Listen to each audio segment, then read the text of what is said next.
This here is Boom Studios' Mighty Morphin comic issue number 6. This issue begins over 10,000 years ago on a moon in the A47 galaxy. Zordon and Zartus are fighting off Dark Spectre's forces. There is a bit of tension between the two as Zordon has received the promotion to Chief Guardian, something that we saw coming previously. Zartus is upset that he's not the Chief Guardian, but he accepts that the Supreme Guardian saw something special in Zordon. After defeating the Hartoonians, Zordon and Zartus clear the tree line and arrive at Bandora Palace, the home of Rita Repulsa. We could be seeing Rita and Zordon's first encounter real soon. In present-day Angel Grove, the Rangers are fighting the Chaos Putties. These new putties are still a nuisance for the Rangers, but now, from out of nowhere, they receive backup from the military. The Marines enter the scene after the Rangers cleared a path, so the Marines can fire their weapons on the shield that contained Angel Grove.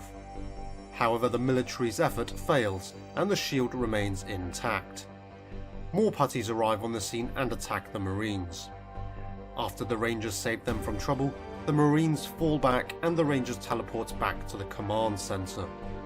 It turns out that it's been 23 days since the shield was put up by Lord Zedd. General Nolan of the military tells Zordon, Billy and Tommy that they could be going nuclear on Angel Grove in 36 hours. After the holographic projection of the General comes to an end, the Rangers leave except Billy and Candace. They're remaining at the command center to come up with an experiment. Tension seems to be the theme of this issue. First Zordon and Zartus, then the General and the Power Rangers, and now the Power Rangers themselves. They're basically living in Dracon's old cell, and Rocky's irritated because Kimberly threw out his bottle caps. Rocky was saving them for his sister.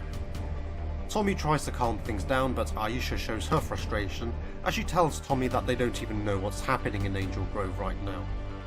As Billy and Candace work away, Candace says that she was sent to Earth for supervision. Altarians do this before they reveal themselves to new planets. They would only reveal themselves if a species is significantly more advanced. Sounds like the Vulcans from Star Trek to me. They only revealed themselves to humans once warp speed was achieved. Candace describes Eltar as it is now, which surprisingly makes Zordon laugh out loud. A rare sight. Zartus is still alive.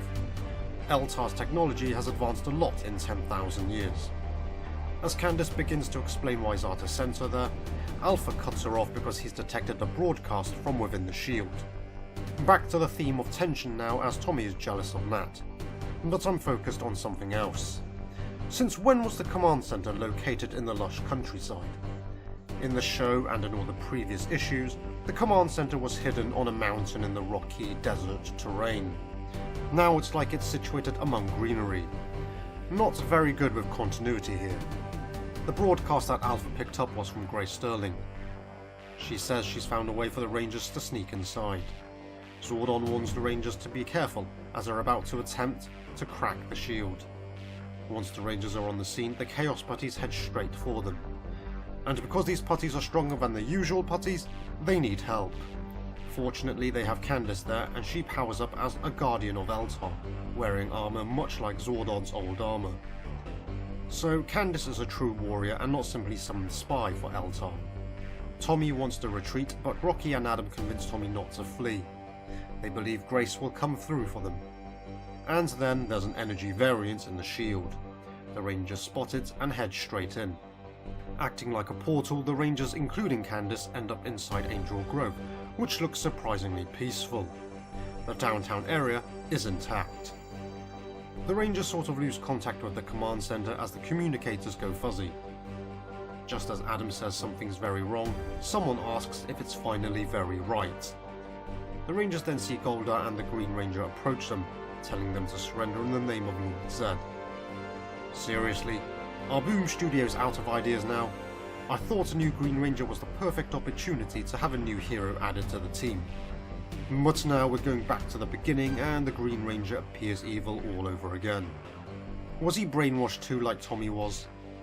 Forgetting about the end there and the command center located in what could be some national park in England, this issue was pretty good. Seeing Candice as a guardian of Eltar was surprising, and the fact that she had a message for Zordon from Zartus means that there is something to look forward to in the coming issues. So the story arc seems to go back to the mythology around Eltar, and also makes the intros around Zordon's days on Eltar even more relevant. I particularly liked how Zordon and Zartus saw Bandora Palace. I hope we see Rita and Zordon's first encounter.